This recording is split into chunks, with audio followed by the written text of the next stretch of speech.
the problem that I have was with Bart Scott. Right. Because Bart Scott, before the game, says he's not a superstar.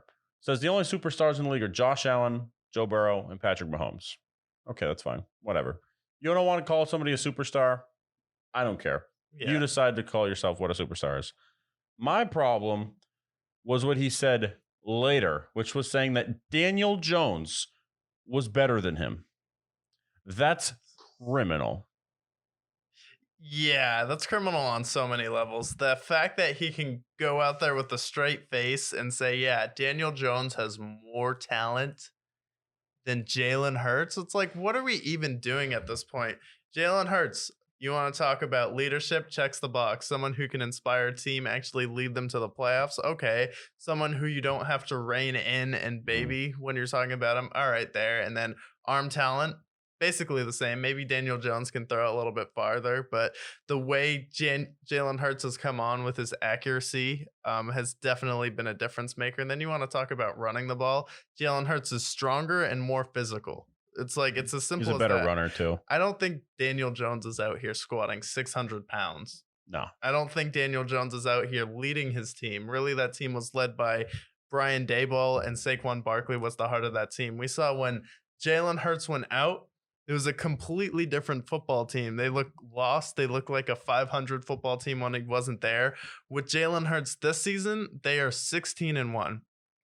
You can talk about all the talent they have with Devontae Smith and AJ Brown, but we never said that when Patrick Mahomes had Tyreek Hill and Travis Kelce. We don't say that with Josh Allen when he has Stephon Diggs, Dawson Knox, Gabriel Davis, and then when Joe Burrow, too. Yeah, and Joe Burrow. We don't say that with him. We never say that when Aaron Rodgers had Jordy Nelson, Greg Jennings, and James Jones, and all of those boys.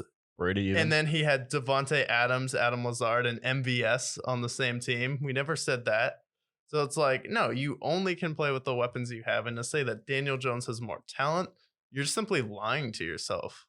Yeah, and I get that Daniel Jones doesn't have wide receiver help, and I get that he doesn't have, what's needed for him to really accelerate in the passing game. But Daniel Jones, it's called the eye test. You look at him, you're like, oh yeah, Jalen Hurts is definitely better in every single way. His numbers are better. Look at him play. Runs the ball harder. He actually can throw the ball down the field. The Giants could not move the ball down the field when it mattered. Yeah. And then in this game, too, the Eagles could move the ball, and then Nick Sirianni putting the ball in his hands. It wasn't a design run for him. It wasn't a play where he was like, this is where you're going to go with the football. He's like, no, it's early in this game. We've gone for on fourth down all year. We're on the biggest stage against what some would say is the best defense in football. I'm going to put the ball into your hands, and I trust you to go out there and make a play. And then Jalen Hurts delivered on fourth down. He delivered on third down time and time again. So you can look at a stat line and be like, oh, well, this guy didn't throw for that many, but what did he do on the key downs to convert it, to keep the drives going? Anytime they needed him, Jalen Hurts was there, and they won 31-7. What else do you want the guy to do? It's like, you want them to win 56-7?